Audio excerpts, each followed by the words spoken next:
आप अपना अपना ओवरव्यू बता सकते हैं क्या इसका? ये पहली लाइन से हमने किस स्कीम के अंदर जो अलग अलग कोटेशंस लिए या अलग अलग बातचीत करी, वो अभी तक क्या समझ में आया शुरू से? एक ओवरव्यू कुछ दे सकते हो क्या देविका जी? किस स्कीम में चल रहे हैं अपन?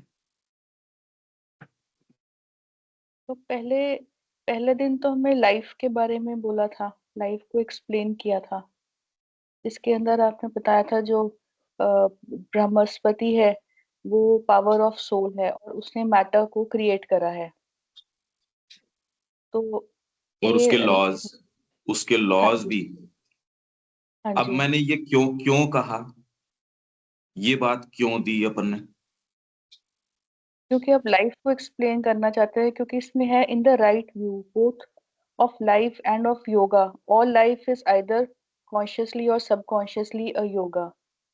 तो लाइफ के बारे में एक्सप्लेन करा कि यहाँ पे जीवन तत्व मैटर कैसे आया, क्योंकि हम लाइफ को मान क्या रहे हैं, क्या उसको हम अपने ही इन जो लिविंग बींग्स है ह्यूमंस वो लाइफ है, कि लाइफ क्या है, मतलब कि पूरी नहीं ही। ठीक है, इसमें ये है देविका जी, कोई खेल है, कोई स्पोर्ट्स है या कोई भी चीज है, आप उसको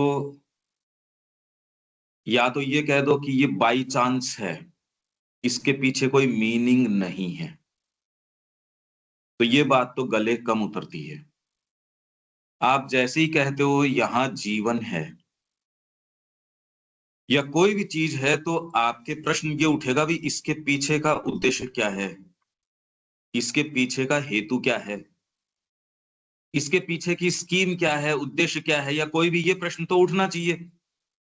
अगर आप जीवन को या यहाँ लाइफ इन इटसेल्फ को लेते हो, तो उसके पीछे या तो एक आप व्यू ये अपनाते हो, ये तो जैसा कि विज्ञान अपना रहा है, बाई चांस है, ये तो चांस हैपनिंग है, हो गई समहाउ इस टिल्ट के ऊपर धरती है, इतने इसके ऊपर ये उसका रोटेशन है, ये रेवोल्यूशन है, कारण नहीं है समहाउ, बस ये है, वो प्रोसेस आपको बता देता है और प्रक्रिया का सत्य भी नहीं बताता, ये बात हमने कल करी थी। तो यदि आप ये प्रश्न करते हो भाई ये बात तो नहीं समझ में आती कि खाली ये कोई चांस एक्सीडेंट है, तो फिर इसके उद्देश्य को निहित किसने किया, उसको लिमिट किसने किया, उसको डिफाइन किसने किया? तो वो डिफाइन किया आपकी पावर ऑफ द सोल ने। पहला प्रश्न जो है वो इससे आता है, क्या जीवन का कोई उद्देश्य है? जीवन मतलब लाइफ इटसेल्फ, मनुष्य के जीवन की बात नहीं कर रहे। आप जब धरती को देखते हो या किसी भी चीज को देखते हो, तो उसके ये दृष्टिकोण है, इसके पीछे क्या उद्देश्य है या उद्देश्य नहीं है, तो बिना उद्देश्य कोई चीज हो ये बात समझ में नहीं आती। तो यदि उद्देश्य है, तो वो उद्देश्य किसने फ्रेम किया, किसने उसको तैयार किया? साधना तो बहुत दूर बाद में आती है, योग और जीवन दोनों के दृष्टि समुचित दृष्टिकोण ठीक है। क्योंकि मैं ये महसूस कर रहा हूं कि अगर हम स्कीम को नहीं जाने, तो हो सकता है कुछ लोगों को फॉलो करने में दिक्कत हो कि हम कैसे ट्रेस कर रहे हैं पूरी यात्रा को। ठीक है देविका जी, ये प्रश्न तो अब लॉजिकली ठीक समझ में आ रहा है। हाँ जी। ये चीज आज बड़ी अच्छी क्लियर करी आपने कि बड़ा छोटा सा सवाल है मगर बड़ा महत्वपूर्ण है। यदि जीवन है तो क्यों है? भाई कोई तो वजह होगी जो जीवन है, अदरवाइज जीवन है ही क्यों? हाँ ये बहुत बहुत ही जबरदस्त सवाल है। मैं लोगों से पूछता हूँ मगर कोई भी आदमी जवाब नहीं देता है, और 99.99% लोग वर्ल्ड के, उनको यही नहीं पता है कि अगर हमारा जीवन है तो क्यों है। जब से हम श्री अरविंद से जुड़े हैं तब से हमारे मन में ये विचार आता है, और मैं बहुत लोगों से प्रश्न करता हूँ और मुझे मुंह की खानी पड़ती है, वो तमाचा मारते हैं। वो कहने लगे ये हमारा, हम खा रहे हैं, पी रहे हैं, मौज कर रहे हैं, इससे बढ़िया जीवन नहीं हो सकता, आपका सवाल ही बिल्कुल बेकार है। अभी भी मैंने एक आदमी से करा था, कहने लगे बिल्कुल बेकार आपका सवाल है, हमसे बढ़िया जीवन कोई नहीं जी रहा है, हमसे बढ़िया कोई जिंदगी नहीं जी रहा है, इसलिए ये हमसे सवाल मत कीजिए कि हमारे जीवन का उद्देश्य क्या है। तो हम चुप हो गए। हमने कहा हम इनसे आपसे बात, ठीक है, हम सॉरी। मैं सच बता रहा हूँ, बड़ा दिल दुखी होता है जब हम किसी से पूछते हैं कि आपके जीवन का उद्देश्य क्या है, वो कहता है खा रहे पी रहे मौज कर रहे हैं। जिया जी आपने क्या करा? जैसे एक से पूछा साले से, वो कहता आप बीमार हो गए, डायबिटीज है, आपसे बढ़िया तो मैं हूँ, मेरे को ना कोई बीमारी है ना कोई वो है, और मैं मौज की जिंदगी जी रहा हूँ, तो मेरे से बढ़िया जीवन और क्या हो सकता है। ये चीज है। नहीं, जैसे पंकज जी क्या था कि ये बृहस्पति का जो है ये तो प्रोसेस हुआ ना, बृहस्पति को इस काम में लगाने के पीछे उद्देश्य क्या है? जब अपन उद्देश्य की बात करते हैं तो डिलाइट पावर ही ऑफ है द सोल, परमात्मा का सोल जो सोल पावर ऑफ नहीं, the soul. Power of the soul is not the aim, that is the process ना। एम नहीं, उसने ये सारी लिमिट्स को और ये सारी चीजों को यहाँ निर्धारित किया है। हाँ, उसने उसके प्रोसेस तो उसके ये पीछे है, यदि जाओ तो वो ये तो आप निर्धारित हैं किया। क्या, निर्धारित क्यों किया? पावर ऑफ द सोल, हाँ निर्धारित, तो फिर बाद में उसके पीछे जाओ तो आपको इसका और कोई उद्देश्य नहीं, आनंद है कि यहाँ जो हाँ, भी तो चीज वो जो एस्टेब्लिश। इसका जो उद्देश्य है लाइफ का जो उद्देश्य है, जो क्यों है, क्यों तो है आनंद, और प्रोसेस है उसके अंदर फिर वैदिक दृष्टिकोण से देखे तो बृहस्पति का और सारा चीज है, और शिवलिंग का मेटाफिजिकल के साथ देखते तो फिर माया का जो प्रोसेस है, जो एक साथ इंडिविजुअल और कॉस्मिक और परात्पर ट्रांसेंडेंटल तीनों बनी, वो प्रोसेस का वो व्यू अलग अलग दृष्टिकोण हो गए कि वेद वाली दृष्टि में देखते हैं, और शिवलिंग का वेद का अलग नहीं है, लेकिन वो एक प्रोसेस है। और जैसे माता जी का भी वो है कि डिटर्मिनिज्म है कि इस तरह से ये हो गया इसलिए ऐसा दिख रहा है, कोई और वे भी हो सकता था उसको नहीं करने के नहीं, लिए, कोई अभी और भी वे भी हो सकता अपने था। ये है, ये सारी बातें ठीक है, अगर ऐसे कर दो तो अभी भी एक स्कीम नहीं समझ में आ रही है, तो इतना नहीं दे सकते, नहीं तो वो कंफ्यूजन हो जाएगा सारा का सारा। ये तो नहीं, बहुत क्यों तो देना ही लिमिटेड पड़ेगा ना, क्यों तो देना ही पड़ेगा ना, क्यों का तो करना पड़ेगा कि भी ये लाइफ ये तो क्यों अपन है, की, तो ये क्यों का तो हुआ कुछ कैसे, लाइफ कैसे आई है। पहले तो क्यों और फिर कैसे, मेरा तो ये मानना है, बाकी हो सकता है मैं गलत हूँ।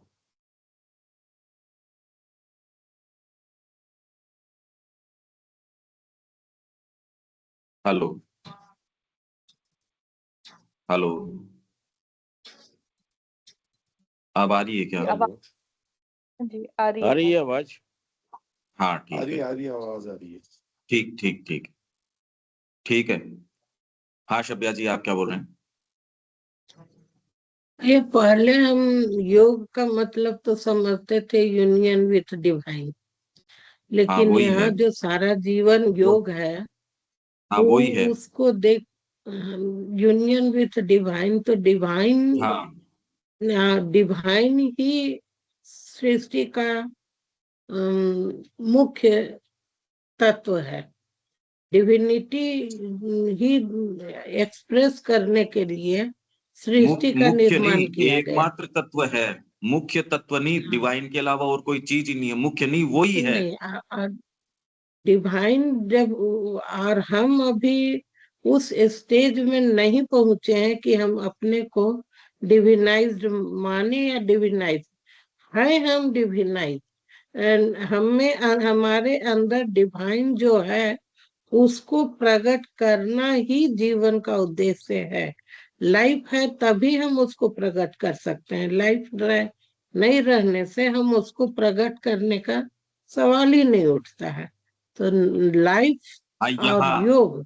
इस हम्म व्यवस्था में, इस व्यवस्था हम्म में जिसमें हम हैं, उसमें हाँ चीजों को इस तरीके से देखते हैं तो ज्यादा समझ में आता है, क्योंकि हम श्री अरविंद से जुड़े हैं, इसलिए इस तरीके की बात कर रहे हैं।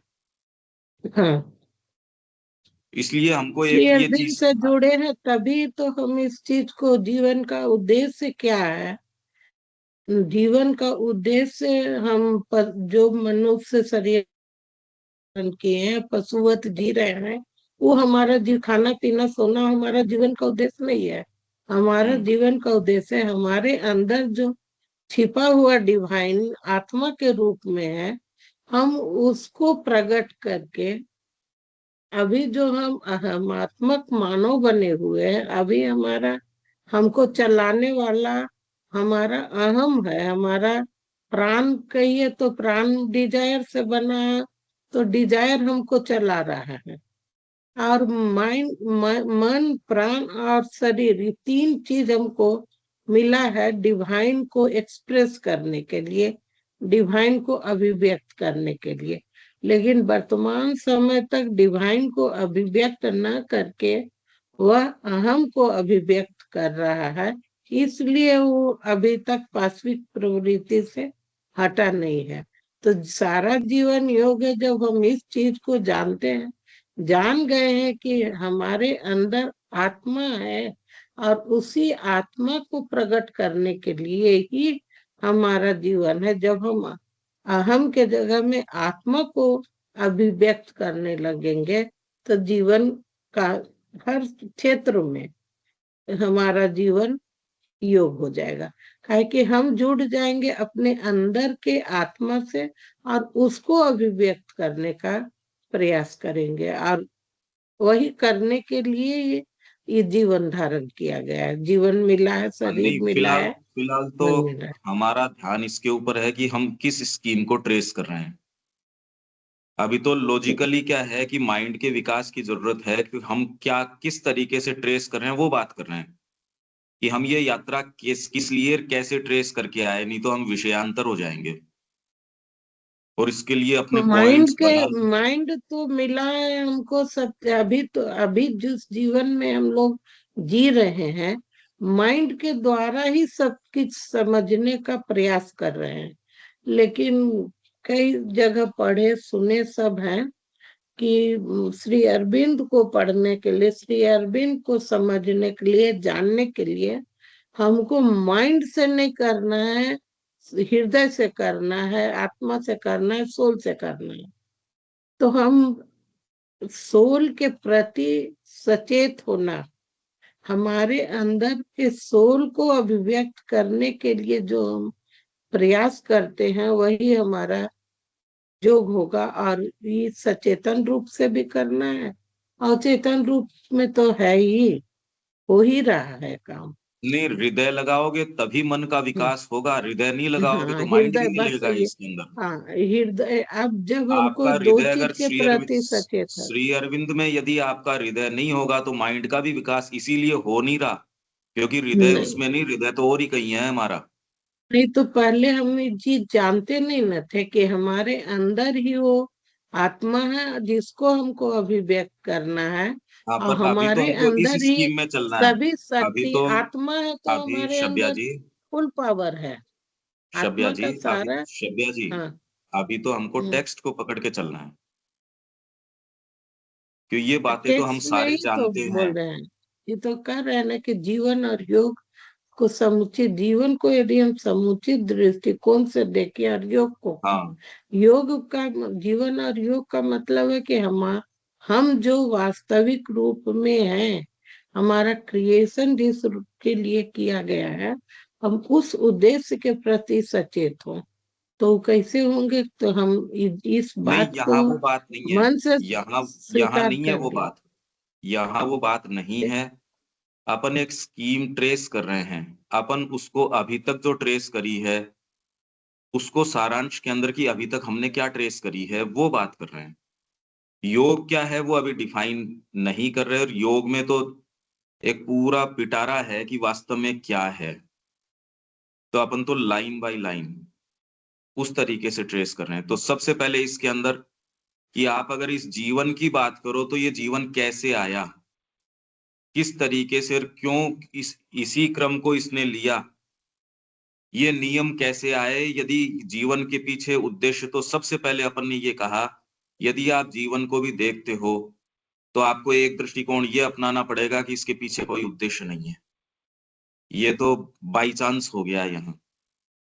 या फिर आप ये कहते हो नहीं, इसके पीछे एक उद्देश्य है। और वो नियम किसने स्थापित किए? आप मैदान में चले जाओ, यदि खेल के नियम नहीं हो तो आप खेल का आनंद भी नहीं आएगा। आप एक कल्पना करो एक ऐसे खेल की जिसके नियम न हो। मार लो तो गोल, जो मारे इस ये मारेगा तो गोल हो जाएगी, ये नहीं ये मारेगा तो गोल नहीं होगी। तो आप अगर नियम हटा दो खेल के तो खेल ही नहीं रहेगा। तो यहाँ जितनी भी आनंद की या जो बातें हैं, यदि ये नियम स्थापित नहीं हो, इसमें आनंद भी नहीं रहेगा, कुछ नहीं रहेगा। आप कल्पना तो कीजिए। इसलिए निरंकुश जीवन में कोई आनंद नहीं है। अनुशासित जीवन के अंदर आनंद है। तो ये दो दृष्टिकोण है। एक विज्ञान का दृष्टिकोण कहता है भाई ठीक है, हो गया, ये तो यूं ही हो गया, इसीलिए इसका जितना आनंद मतलब इसका जो मौज कर सकते हो, जितनी मौज उठा सकते हो उतनी मौज उठा लो। और एक कहता है नहीं, इसके पीछे एक उद्देश्य है। जो उसके प्रति जागृत हो जाता है वो फिर बाद में सउद्देश्य तरीके से, वो कहता है अरे बेवकूफ आदमी तू, जो अभी रविकांत जी कह रहे थे वो वैसी बात करते हैं, वो बिल्कुल ठीक कहते हैं वो, कि तेरे तो कोई जीव, तूने कर क्या लिया, देख हम कितना मौज में हैं। तो पहला सेंटेंस तो ये कि जीवन के बारे में। हाँ देविका जी, आगे क्या बोल रहे हैं आप? आगे जो सेकंड एंड थर्ड डे हमने राइट व्यू के ऊपर लिए कि राइट व्यू क्या है, उसके अंदर हमने कृष्ण प्रेम की लेटर ली और कल साइंस से हमने देखा कि जो बोथ लाइफ एंड योगा, कि भी हम जब इस स्टेटमेंट को लेते हैं कि that all life is yoga, तो ये हम कब इसको हम ले सकते हैं? भाई ये समुचित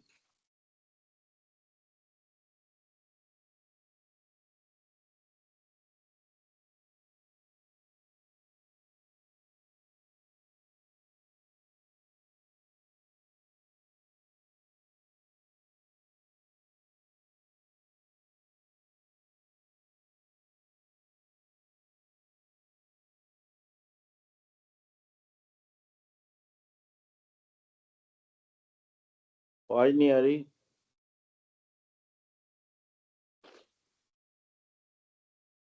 वो वीडियो पॉज हुई हुई है पंकज भाई की।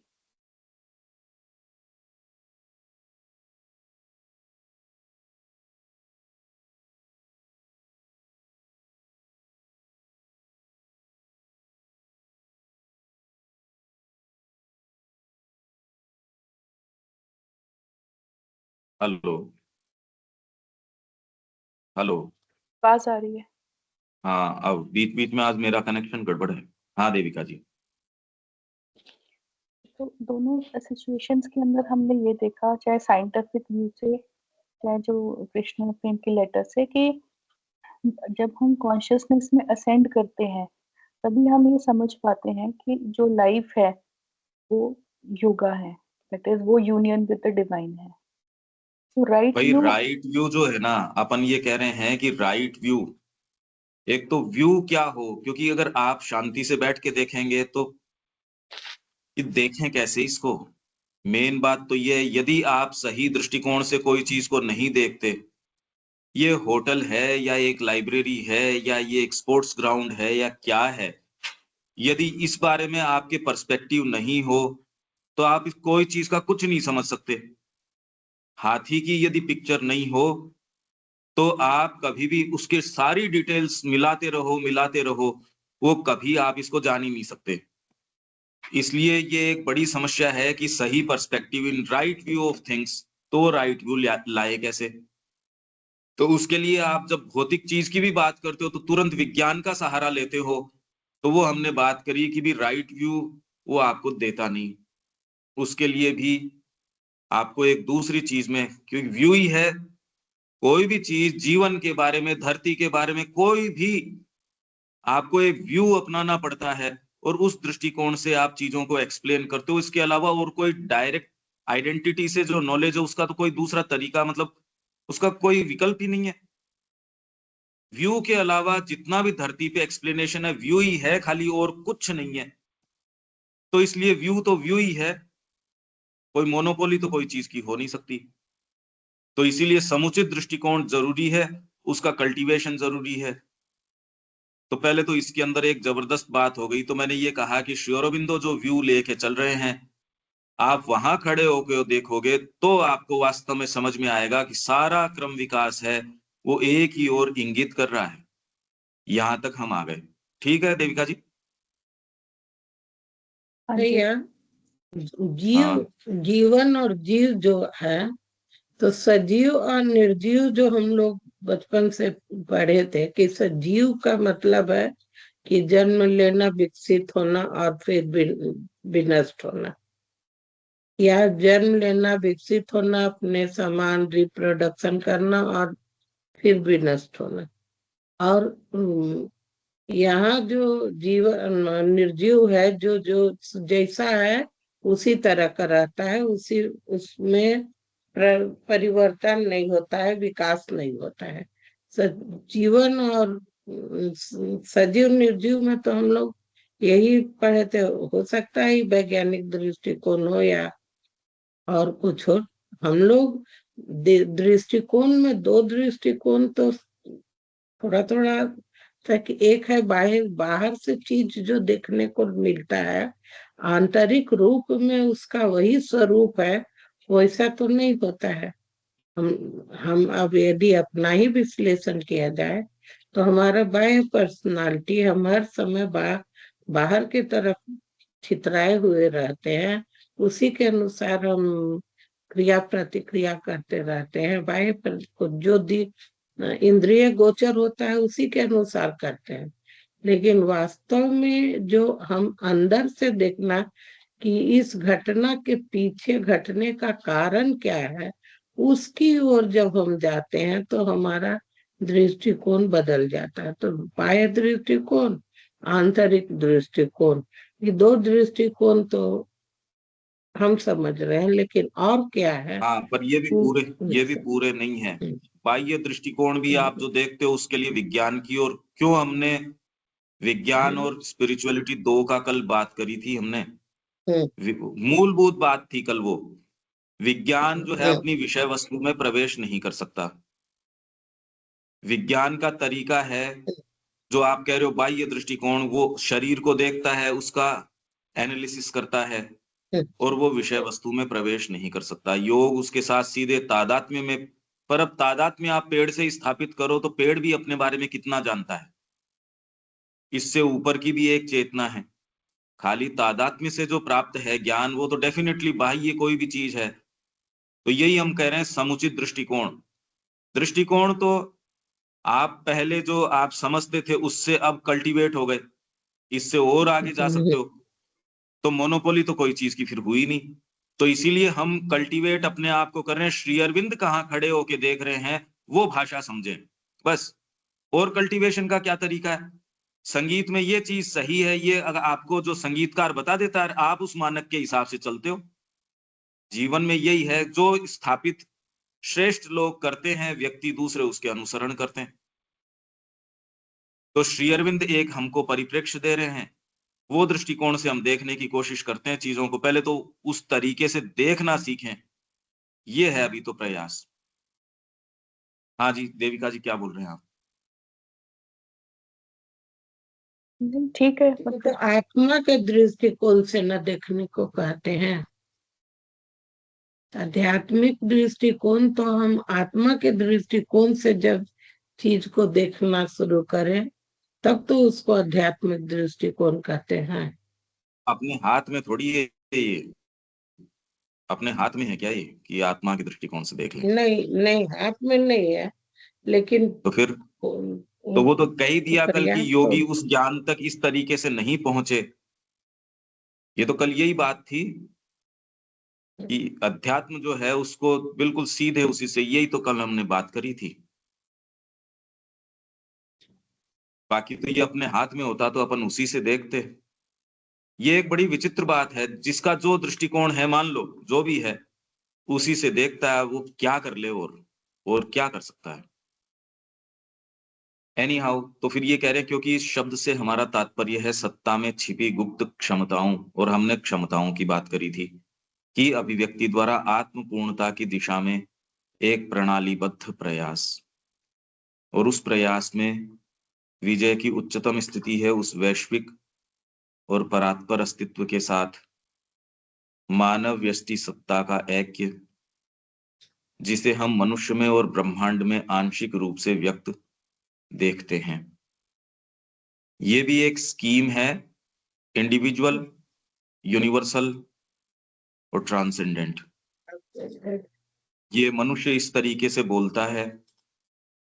वास्तव में स्कीम क्या है क्या नहीं है, इसी क्रिएशन में इस तरीके की स्कीम है, औरों में इस तरीके की हो, आवश्यक हो नहीं हो, ये तो हमारी शब्द हैं। तो ये सारी चीज हम ट्रेस करते आ रहे हैं। देविका जी, और कोई चीज है इसमें? नहीं, अभी तो नहीं। बाकी तो स्ट्रिक्टली हम जिस तरीके से विचार में चल रहे हैं वो ज्यादा जरूरी है। उसको फॉलो करना कि उसी स्कीम को आप तो हूबहू क्यों हम किस चीज को फॉलो कर रहे हैं, फिर उससे संबंधित जो प्रश्न वगैरह उठते हैं उनको ले सकेंगे। पहले तो स्ट्रिक्टली इस स्कीम से चलते हैं। अनिल जी। हाँ बिल्कुल। अब जो एक व्यू है वो, जो अपना जनरल व्यू जो है वो एक साइक्लिक लाइफ को अपन देखते हैं, एक साइकिल में चलती है ना, रूटीन एक साइकिल। उस तरह से देखे भाई जीवन फिर आपका ग्रोथ, फिर मरण, फिर वही साइकिल। तो सात तरफ आपका वही दिखेगा, बस सुबह उठते ही सबका क्या कार्रवाई है, उस पूरा दिन कैसे निकला, और फिर शाम को, मतलब आप एक रूटीन में चलते हैं जब तक कि इसको आपको एक इसमें डिससेटिस्फेक्शन आता है जब आप देखते हो कि ये क्या है। तो ये तो एक एम नहीं हो सकता है लाइफ का। तो वहां से तो शुरू होती है बात। मतलब अगर रूटीन में है तो दिक्कत नहीं है, साइकिल में आप चल रहे हो तो कोई इश्यू नहीं है। तो इश्यू तो जब शुरू होता है कि भाई कि ये यही जीवन है, मतलब इसीलिए तो वो उसके बाद में ये बात, फिर ये राइट व्यू और उसकी बातें जब, तो एक्चुअली तो वहां से स्टार्ट होता है। और मैं देखता हूँ इसमें हाँ, पर रिलेटिविटी है, इससे मतलब इससे भी विचित्र बात तो ये है कि ये व्यू तो, ये प्रश्न तो प्रबुद्ध बुद्धि के अंदर आया है यार, ये क्या है? ये तो हाँ, जो रिफ्लेक्ट करने वाला है, पर वहां तक लाने में भी प्रकृति ने कितना प्रयास किया है ये सोचो आप। और वो और उसमें भी किस तो रिलेटिव डेड है। रूटीन जो आपको लगता है। इसीलिए मैं बार बार कहता रहा हूं, एक्चुअल में तो इनफ आप सोच ही नहीं रहे इसके ऊपर, कि जिनके आंखें इवोल्व नहीं हुई, वो समुद्र के अंदर पड़े पड़े उस गर्त के अंदर, उस अंधकार के अंदर वो लाइफ फॉर्म्स हैं, कर क्या रहे हैं?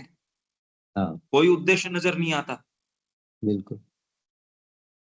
तो ये तो कितना प्रयास, कितना जबरदस्त प्रयास। तो आज जब यहाँ प्रयास इस सचेतन इस प्रश्न के ऊपर आ गया कि ये जीवन हमको रास नहीं आ रहा, तो फिर आपके साथ एक डिसाइसिव क्रिया योग की, जिसको योग कहते हैं, वो शुरू हो गई। पर वो गैप हम रोज खत्म कर देते हैं पशु और मनुष्य के बीच का, जो प्रकृति आपको यहां तक लेके आई है। बातें चाहे कितनी भी ज्ञान की करो, पर जहां आपको अंगुली रखनी है, जहां हाथ रखना है, उसमें एक्चुअल हाथ रखने के अंदर हम पिचक जाते हैं। मेन बात ये बिल्कुल। है, वो गैप को, यही प्रश्न को ध्यान रखें और इसको डिसाइसिवली, इसको सारे समय हम सब के सब इसको खड़ा रखें। अब तो ये आगे नहीं, चले अगर इसके अंदर। हमें हमें इसमें समझ में नहीं आ रहा, तब समझ में आता है, तब योग शुरू होता है। योग तो चल ही रहा है वैसे भी। अगर नहीं समझ में आ रहा तो यू आर कैरिड अवे, तो अब तो ले जाए जा ही तो रही हो। हाँ, कॉन्शियसली हम वो तो है। योग तब कर रहे हैं जब हम सोचते हैं, तो योग तो चल ही रहा है, योग तो चलता ही रहेगा। अब वो तो है ही। वही वही तो कह रहे हैं अपन, कि आप ये सोचिए कि तो निरुद्देश्य जीवन वहां चल रहा है जहां आंखें इवोल्व नहीं हुई, तो वहां तो प्रतीत ही नहीं होता। अगर आप ये बात श्री अरबिंदो की नहीं कहो तो कुछ नहीं समझ में आता। ये तो एक स्पेशलाइज्ड प्रक्रिया है, वो पुकार, ये तो हम कल कह ही रहे थे। हम तो ये अगर आप सुनेंगे इस चीज को, पर मैंने ये पाया, एनी हाउ जो पाया वो तो पाया, आगे चलते हैं। परंतु सारा जीवन जब हम इसकी ऊपरी प्रतीतियों के पीछे देखते हैं, प्रतीतियों के पीछे देखते हैं, यही तो मैं कह रहा हूं। और ये मैं पहले भी कह रहा था, वो बात एस्केप कर गई। बहुत कुछ, मतलब 50-40 सेशन तो हो गए होंगे। मैंने कहा दो तरीके के जीवन एज इफ चल रहे हैं।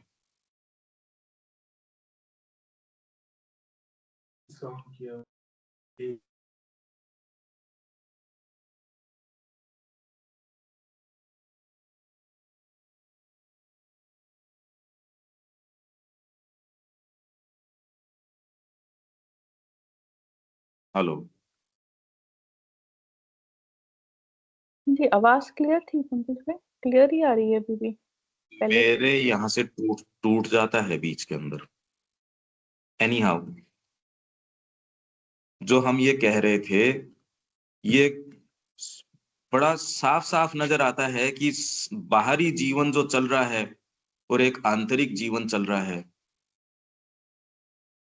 ये देखने में अगर देखो बड़ा ही एक वंडरफुल चीज है, परंतु सारा जीवन जब हम इसकी ऊपरी प्रतीतियों के पीछे देखते हैं, प्रकृति का एक विशाल योग है जो सचेतन और अवचेतन में अपनी अभी तक अप्राप्त क्षमताओं की नित वर्धनशील अभिव्यक्ति में अपनी पूर्णता को अनुभूत करने और अपने आप को अपनी स्वयं की दिव्य वास्तविकता के साथ एकमय करने का प्रयास करती है। अपने विचारक मनुष्य में वह इस पृथ्वी पर पहली बार आत्म सचेतन साधनों और क्रिया के सचेष्ट तौर तरीके तैयार करती है, जिसके द्वारा इस महान उद्देश्य को अधिक तेजी से और शक्तिशाली रूप से प्राप्त किया जा सके। पहली बार इस प्रश्न के रूप में आता है और मनुष्य जो प्रकृति का विचारक है उसमें पहली बार आत्म सचेतन साधन और क्रिया के सचेष्ट तौर तरीके, क्रिया करने के सचेष्ट तौर तरीके हैं, नहीं तो उससे पहले इंस्टिंक्ट है, सहज वृत्ति है, पशु में गलती नहीं करता, बिल्कुल सही करता है, पर वो अपने उसी दायरे से बंधा हुआ है। मनुष्य में सचेष्ट तौर तरीके हैं क्रिया के। सचेतन तरीके से आप जो चीज करते हो आपके जीवन में, अरे आप सारे तो जानते हो इस चीज को कि आपके जीवन में बहुत बड़ा अंतर आ जाता है सचेतन क्रिया करने से। आप कोई अलग से क्रिया थोड़ी कर रहे हो, फिर भी आपका विकास आपके जो इर्द गिर्द के लोग हैं उनसे अलग क्यों हो गया, और इसका कोई अंत नहीं है। इसमें आप कौन सी टेक्नोलॉजी काम में लेते हो, वो अब ये तो आपने फिजिकली क्या किया, फिजिकली एज सच कुछ वैसे थोड़ी किया, फिजिकली करने से वो चीज हो जाए। आपसे ज्यादा अनुशासन में लोग रह सकते हैं, ज्यादा रीडिंग कर सकते हैं, मतलब आप जो कर रहे हो उससे प्रक्रियागत रूप से तो लोग बहुत बहुत काम कर सकते हैं। लोग कितना कितना अपने संध्या वंदन करना है, ये करना है, हवन करना है, ये सारे काम करते हैं, नैष्ठिक भी हो सकते हैं। पर आप उस चीज को जो समझते हो, अब आप जो जा पा रहे हो इसके अंदर मानसिक रूप से जो आप कर पा रहे हो, और जो अभी भी जो संभावना है, तो आप ये देखिए सचेष्ट तौर तरीके, मेन बात तो यही है। सचेतन रूप से यदि आप काम करते हो तो भौतिक तत्व भी रेस्पॉन्ड करता है इस तरीके से हर चीज। तो मनुष्य के अंदर पहली बार सचेष्ट तौर तरीके आए, उसने खेती सीख ली, नहीं तो प्रकृति कर ही रही थी। मनुष्य ने अलग से कुछ नहीं किया, उसने प्रकृति का अध्ययन किया और उसकी शक्तियों को अपनी आवश्यकता अनुसार हार्नेस किया। उसने इसके ऊपर एक आधिपत्य इसका रख दिया। वास्तव में मनुष्य ने अलग से क्या किया देखिए, उसने प्रकृति के नियमों का अध्ययन किया, देखा मेरे लिए अनुकूल कौन सी हैं, प्रतिकूल कौन सी हैं, उसके शास्त्र बना दिए, उसकी विधाएं बना दी, उसकी अलग अलग चीजें बना दी। तो आप यो तो क्या क्रिएट किया, अरे इसने सचेष्ट तौर तरीके ढूंढ लिए। और फिर बाद में आप कितने गहराई के सचेष्ट तौर तरीके ढूंढते हो, उतना आप पावर में रहते हो। यदि आप सचेष्ट तरीके से जीवन नहीं जीते तो आप पशु रहते हो, भले आप कुछ भी कर रहे हो, आप घोर पाशविक जीवन जीते हैं। यदि सचेष्ट कॉन्शियस सचेष्ट है, ये तौर तरीके जो है मनुष्य को पशु से अलग कर देते हैं। तो मनुष्य जो है, थोड़ा भी यदि मनुष्य है तो देखता है भाई ये चीज तो ठीक नहीं थी, ये भोजन किया तो इसने पेट में दर्द किया, ये वाली चीज। फिर बाद में उचित अनुचित का बोध आ जाएगा, सुंदर असुंदर का बोध आ जाएगा। धीरे धीरे धीरे धीरे ये विकास चलता है। सारे मनुष्य अभी डिसाइसिवली कि मेरे को तो एक ऐसी शक्ति के प्रति अपने आप को देना, ये तो बहुत ही कम आता है। अगर आप डिसाइसिवली योग की बात करो तो इसको तो शायद ही कोई मिलता है। जो वास्तव में जो मांग की जा रही है और उसके लिए पदार्पण कर रहा है, बहुत ही कम।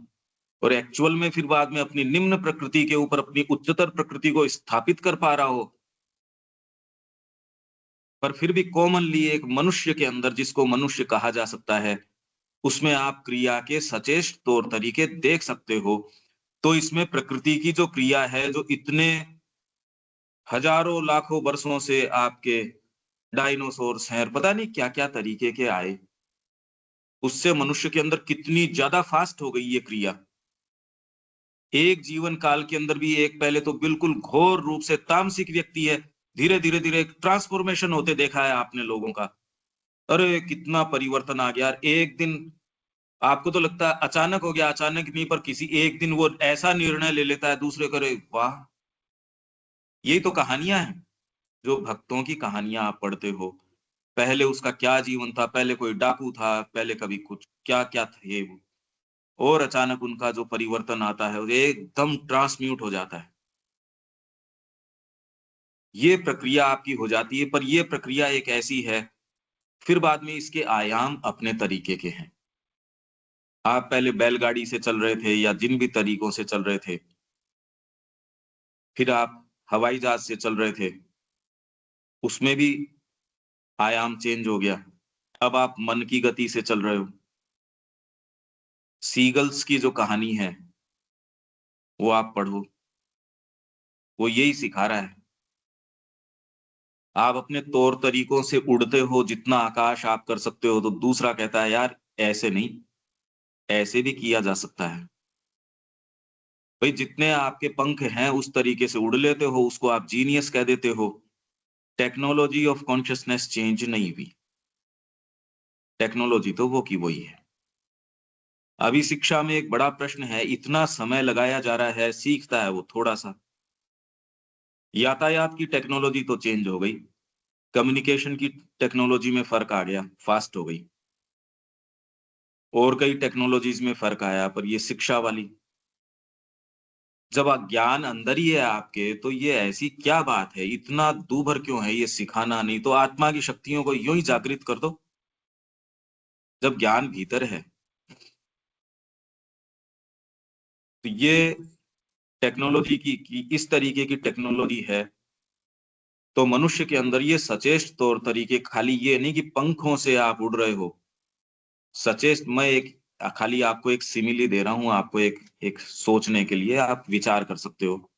अभी तो जीनियस भी जितने भी हैं सो कॉल्ड, पंखों की ज्यादा क्षमता है, आंखों की ज्यादा क्षमता है, ज्यादा थोड़ा सा आकाश नाप पाते हैं, पर आकाश तो आकाश है। देखो, जब तक आप अपनी टेक्नोलॉजी चेंज नहीं करते, माँ के हाथों में नहीं सौंप देते, जब तक जगदम्बा के संकल्प के अंदर अपने आप को निमज्ज नहीं कर देते, तो आप अपनी जो व्यक्तिगत क्षमता है, थोड़ी सी ज्यादा हो जाती है, थोड़ी सी कम हो जाती है, किसी के अंदर थोड़ी सी बहुत ज्यादा है वो लिमिटेड क्षमता ही। अब हवाई जहाज है तो हवाई जहाज है, बस तेज चलता है। बैलगाड़ी से तो भी ये थोड़ी है कि इस गुरुत्वाकर्षण को भेद के चांद के ऊपर चला जाएगा, तो उसकी एक सीमा है। तो सचेत तौर तरीकों के बाद में एक धीरे धीरे धीरे धीरे आपको यहां तक लेके आते हैं, उसके बाद में जो प्रक्रिया आपके साथ होती है, उसका डायमेंशन चेंज हो जाता है। और ये सारी चीजें आप धरती के ऊपर, यदि आपके आंखें हों तो देख सकते हो, बिल्कुल देख सकते हो, पर थोड़ा विचार करना शुरू करो, इसके ऊपर थोड़ा समय देना शुरू करो। यदि आप समय नहीं देते, क्लैरिटी नहीं आएगी, और जीवन की कीमती चीज है वो चली जाएगी। इंप्रेशंस आएंगे, हाँ हम समझ रहे हैं, समझते कुछ नहीं। तो ये सचेत तौर तरीके कॉमन एक चीज है जो मनुष्य मात्र को मिली है। गलती करता है ये, जबकि पशु अचूक है, पर पशु अपने जो बंधी बंधाई चीज है उससे अलग दायरे में नहीं जा सकता, सचेत नहीं है वो। प्रकृति ने उसको जो चीज उसके अंदर डाल दी उसमें अचूक है। मनुष्य चूक करता है, मनुष्य तो बहुत चूक करता है, पर इसके तौर तरीके सचेष्ट हैं, और यही इसको डिविनिटी के लिए तैयार करता है। ये एक बहुत ज्यादा विशेष गुण हो गया। जिनमें ये विशेष रूप से आ जाता है, फिर वो ये प्रश्न करके कि यार क्या अपीयरेंसेस हैं ये। यूं तो प्रश्न तो करता है मनुष्य,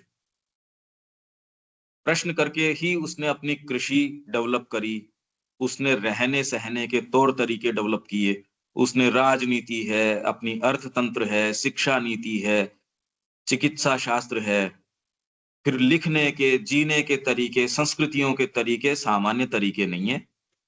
बहुत बहुत विचार हुए हैं कि व्यक्तिगत जीवन कैसे जीना चाहिए, सामूहिक जीवन कैसे जीना चाहिए, नैतिकता के विधान, पता नहीं क्या क्या विधान बिना सोचे समझे थोड़ी आ गए।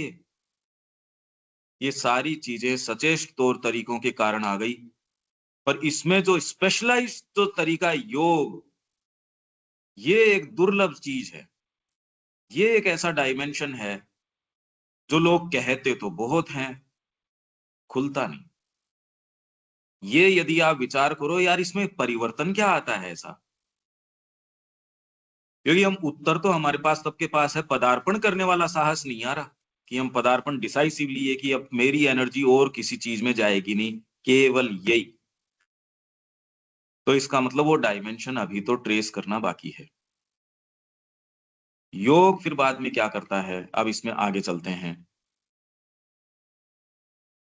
सचेतन साधन, सचेत तो जिसके द्वारा इस महान उद्देश्य को अधिक तेजी से और शक्तिशाली रूप से प्राप्त किया जा सके। योग, जैसा कि स्वामी विवेकानंद ने कहा है, व्यक्ति के विकास को एक जीवन या कुछ वर्षों या यहां तक कि कुछ महीनों के शारीरिक अस्तित्व में समेटने का एक साधन माना जा सकता है। इसको श्री अरविंद एंडोर्स नहीं कर रहे। आप ये सोचो ये श्री अरविंद की बात है, ऐसा नहीं है। माना जा सकता है। अगर आप ये कहें योग का कोई फाइनल टर्मिनस है, चलो ये हो गया कंप्लीट, ये लो मैं यहां पहुंच गया, तब तो आप ये कहो मैंने एक जीवन में कर लिया या कुछ वर्षों में कर लिया, 6 महीनों में कर लिया। जैसे साइकिक के साथ साक्षात्कार, तो माँ कहती है कि मेरे पास इतने दिन में, अगर आप मेरे पास इसी वातावरण में हो तो इतने दिन में कर सकते हो। अब ये दूसरा व्यक्ति कहे क्यों हम अपने तरीके से क्यों नहीं कर सकते, ये देखो इन मुद्दों से कोई फायदा नहीं है। स्थान का, इंटेंसिटी का, वातावरण का, हर चीज का, आपके कमिटमेंट का, हर चीज का असर है। जिंदगी भर व्यक्ति अपने आप को और ही चीजों की दलील देता है, जो करने का काम है वो करने से ही होगा, कहने से नहीं होगा। तो विवेकानंद जी इसको इस तरीके से डिफाइन कर रहे हैं, पर ये करने का जो काम अभी श्री अरविंद ने भी हमारे सामने जो रखा है, अब श्री अरविंद इसको किस तरीके से डिफाइन करते हैं पूर्ण योग को, उसमें जाना जरूरी हो गया। इन सारी बातों के बाद श्री अरविंद योग के बारे में क्या कहते हैं उसको ट्रेस करना। योग से आप क्या समझते हो? युक्त होना वो तो कोई भी कह देगा, अरे वो तो कोई भी कह देगा, उसमें क्या बात है। एक विद्यार्थी है वो भी कह देगा ये बात तो, पर इससे हमारे हाथ क्या लगा।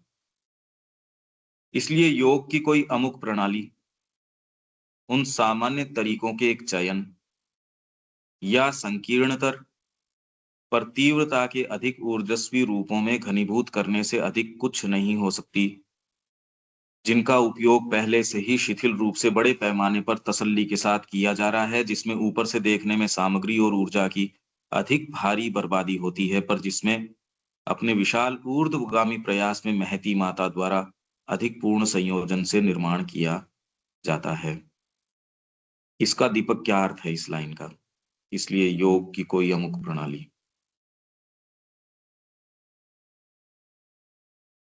क्या अर्थ है?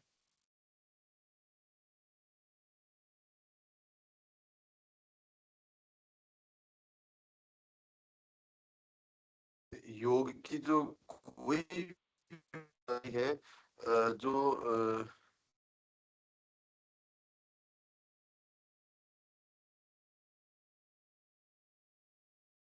और थोड़ा सा कंटेम्पलेट करने की जरूरत है कि भी जो भी चीज हो सकती है वो खाली एक पर्टिकुलर एस्पेक्ट या एक कोई चीज है, फाइनल टर्मिनस क्या है वो इसलिए कुछ कह नहीं सकते।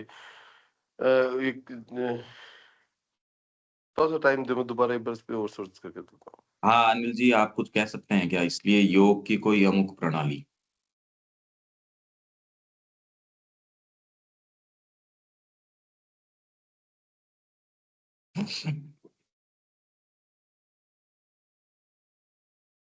मतलब ये प्रणाली को इस तरह से जो है, मतलब हो नहीं सकती इस तरह से, वो कहना चाह रहे हैं।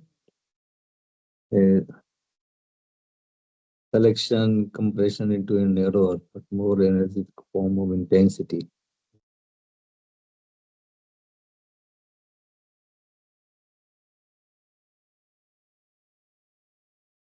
योग की प्रणाली में Basically, भैया movement राजयोग, in the हठ last योग ये forward. सब नहीं आएगा? हाँ कोई भी प्रणाली आप कह सकते हो, ये तो नाम है।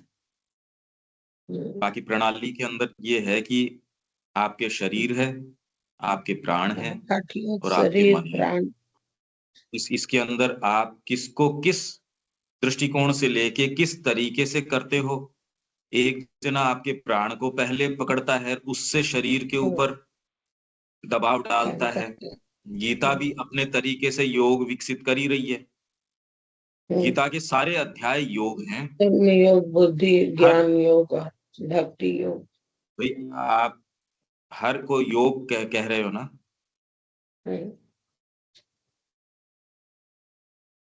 तो ये सेंटेंस हम खोलना चाह रहे हैं, और बाकी इससे क्या अर्थ निकलते हैं वो तो बाद की बात है, इसलिए। हाँ जी ये देविका जी, इंग्लिश में आप बोलेंगे क्या इसको? हाँ जी, इसमें यह जितना लग रहा है कि a given system of yoga then can be no more than a selection or a compression into narrower but more energetic forms of intensity of general methods which are already being used loosely, largely in a leisurely movement with a profuser apparent waste of material and energy. Basically, जो हमारे routine के अंदर जैसे ये राजयोग है, जो भी ये हठ योग है या कुछ भी, तो योग जो हुआ ये एक तरह से ज्यादा इंटेंसिटी से और एक नैरोअर ढंग योग नहीं कह रहे। पर। गिवन सिस्टम ऑफ योग, कोई भी अमुक प्रणाली, योग नहीं, हाँ जी, कोई भी हाँ जी, प्रणाली योग की। हाँ जी, जैसे हठ योग है या ये। हाँ इसमें अंतर है। इस योग कहने और योग की किसी प्रणाली को बोलने में अंतर है। हाँ जी, तो ये हाँ बेसिक हुआ, इसका ये मतलब हुआ it can be no more than a selection और कंप्रेशन इनटू नैरो, मतलब यही जो अलग अलग प्रणालियां है जो लूजली यूज हो रही है, इसको हम बहुत ही कंप्रेस सेलेक्टिव और इंटेंसिटी के साथ जो कर रहे हैं, ये फिर योग का नहीं मतलब। ना जो स्वामी विवेकानंद ना ना, ये नहीं कर। कह रहे श्री अरविंद। फिर से देखो इसको, सेंटेंस को। हाँ जी, अ गिवन हाँ सिस्टम दीपक, का दिन। सेंटेंस देखो एक बार, दीपक।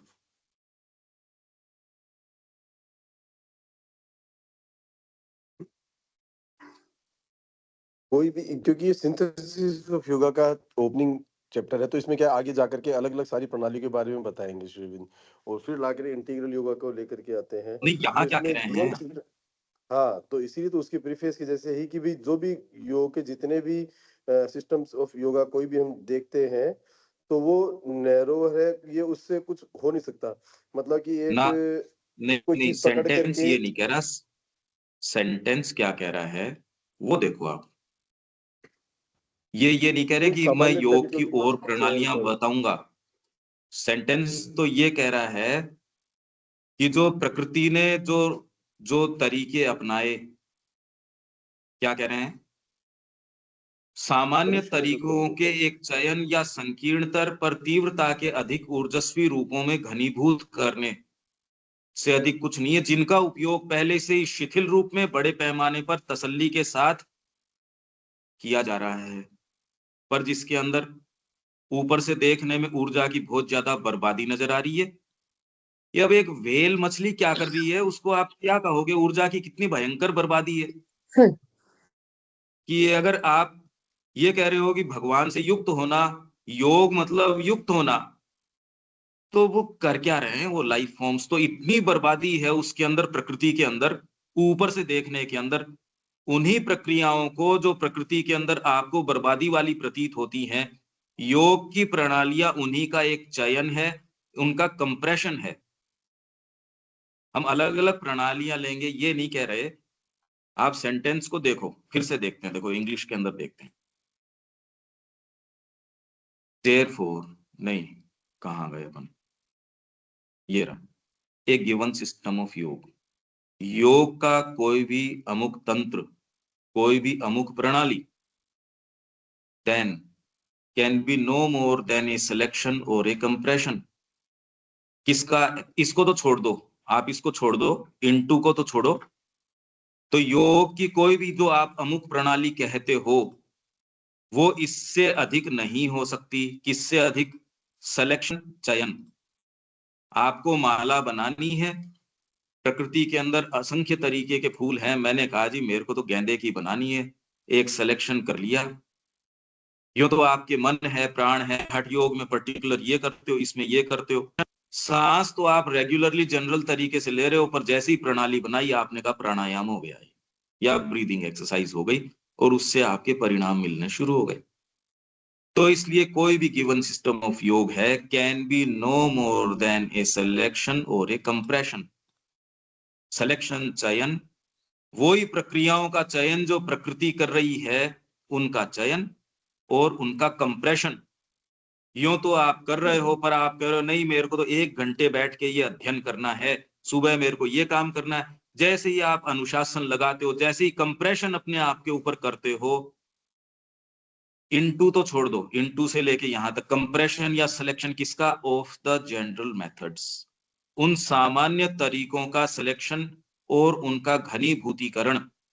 आप चलते तो हो ही, पर आपने एक पद्धतिबद्ध तरीके से चलना शुरू कर दिया। यही माँ कह रही है आप सीढ़ियां ऊपर चढ़ो, पर ये सचेष्ट तरीके से चढ़ो तो आपकी एक्सरसाइज हो जाएगी। आप वो ही क्रियाएं करते हैं, पर जब सचेष्ट तरीके से करते हैं, वो क्रिया परिणाम देना शुरू कर देती है। आप उसको योग कहो चाहे कुछ भी कहो, आप कोई भी पद्धतियां हैं, वो एक जनरल जो भी चीज है उसको मेथडाइज करते हो। तो ये क्या कह रहे हैं? कोई भी गिवन सिस्टम ऑफ योग है वो इससे अधिक नहीं है। किससे अधिक नहीं है? सिलेक्शन या कंप्रेशन ऑफ द जनरल। इसका सिलेक्शन और compression of the general methods, उन सामान्य तरीके which are already being used loosely, जो अब तक लूजली काम में लिए गए हैं। प्रकृति ने भोजन की व्यवस्था के लिए, जीवन के परिरक्षण की व्यवस्था के लिए जो तरीके आज तक, और मनुष्य जो विचारक, उसके अंदर विचार भी आ गया, पर लूजली ये जो मेथड्स काम में लिए हैं, लार्जली इन ए लेजरली मूवमेंट, लेजरली मूवमेंट जिसके अंदर बिखर भी बहुत एनर्जी रही है। तो सामान्यतः व्यक्ति क्या करता है?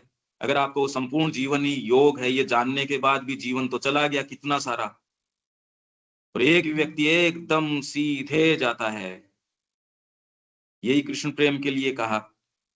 अब यूं तो इस व्यक्ति ने क्या किया, और व्यक्ति एक राष्ट्रपति हो सकता है, प्रधानमंत्री हो सकता है, कहने को बहुत एक्टिविटी वो कर सकता है, पर इसके अंदर प्रकृति की एक लेजरली मूवमेंट है, लूज मूवमेंट है, with a profuse apparent waste of material. प्रकृति जो क्रिया कर रही है उसके अंदर प्रोफ्यूजर, खूब खाई खिंडाई हो रही है, मतलब इतना आपके सो कॉल्ड वेस्ट नजर आ रहा है। यार तू कर क्या रहा है, ये क्या किया तूने, 10 साल लगाए उसके अंदर तूने ये 4 बात सीखी नहीं, उसने देख 3 दिन के अंदर क्रैश कोर्स करके। तो सामान्य जो प्रक्रिया नजर आ रही है प्रकृति की, ये भौतिक ब्रह्मांड के कर क्या रहे हैं, ये यहाँ लाइफ फॉर्म्स भी हैं। यदि योग ही इन सारों का है, कितना वेस्ट नजर आता है। यही अगर जीवन का उद्देश्य है तो मनुष्य मात्र के अंदर भी कितना वेस्ट नजर आता है।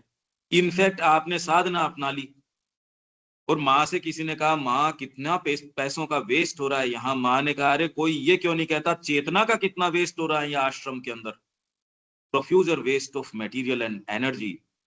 तो पूरे ब्रह्मांड में जितना भयंकर वेस्ट हो रहा है इस उद्देश्य के लिए लगता ऐसे है, but with A more complete combination by the great mother. महती माता कौन? जगदम्बा कह सकते हो या परा प्रकृति कह सकते हो, वो जो नेचर में काम कर रही है इन हर वास्ट अपवर्ड लेबर के अंदर, वो जो इतनी बिखरा रही है एनर्जी। आप ये देखिए कि कितने अंडे देती हैं कोई भी चीज प्रकृति में। आप देखो कोई एक पेड़ है कितने बीज फेंकता है, उसमें फलीभूत होते हैं कोई कोई। प्रकृति के अंदर यदि आप देखो तो कितना भयंकर वेस्ट है, इतने बीज फेंके जाते हैं, इतने अंडे होते हैं, सांप इतने देता है, सारे थोड़ी होते हैं। कितने कितने जीव कितने कितने अपने प्रोक्रिएट करते, कितनी भयंकर एनर्जी आप दे रहे हो सारे दिन। एंड रिजल्ट प्रकृति तो वेस्ट कर रही है, ये कहने को कितनी ऊर्जा जा रही है, कितनी जा रही है, पर हाँ इस सारे का जो एंड रिजल्ट है योग की अमुक प्रणाली उसके एक विशेष सेलेक्टेड एक कोई चीज पे निष्कर्ष पे पहुंचती है, ये इसका शाब्दिक अर्थ है। तो क्या है? Selection of compression into narrower but more energetic forms of intensity. Narrower संकीर्णतर रूप है। प्रकृति तो विशाल योग कर रही है, पूरी प्रकृति योग कर रही है एक तरीके से। ये योग की जो प्रणाली है, इतनी देर ध्यान करना, इतनी देर ये करना, इतनी देर ये करना, तो वो आप सिलेक्शन और कंप्रेशन करते हो उन्हीं सामान्य प्रक्रियाओं का जिनको प्रकृति लेजरली कर रही है, लूजली कर रही है, apparent waste of profusely apparent waste of energy के साथ कर रही है। ये इसका शाब्दिक अर्थ है। अब इसके अंदर योग क्या है और क्या है उनके अंदर अब चलेंगे। शाब्दिक अर्थ तो अब ठीक समझ में आ रहा है क्या? हाँ दीपक, अब ठीक है ये?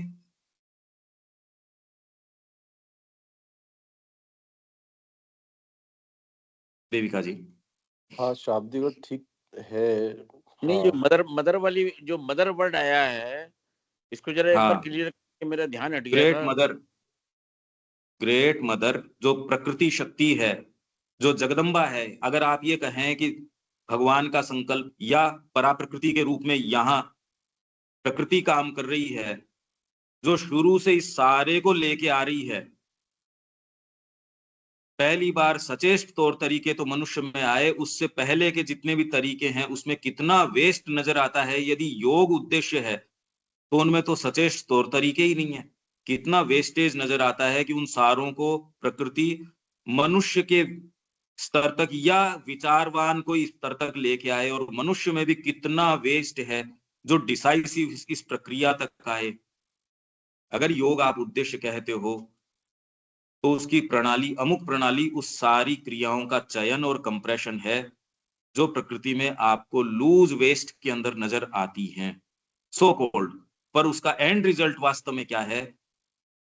एक बहुत व्यापक एक इक्वेशन है जो सोल्व की जा रही है। वो कह रहे हैं let with a profuse apparent waste of, apparent मतलब प्रतीत होता है, but with more complete combination, more complete combination. आप तो सोच रहे हो वहां कोई जीव है, वो अफ्रीका के जंगल में किसी ने देखा नहीं है, उसका क्या मतलब है? अरे तो मनुष्य के ही उपयोग के लिए थोड़ी ये सारी चीजें। इस पूरी वैश्विक इक्वेशन में कौन सी क्या चीज है वो तो ये महती माता जानती है।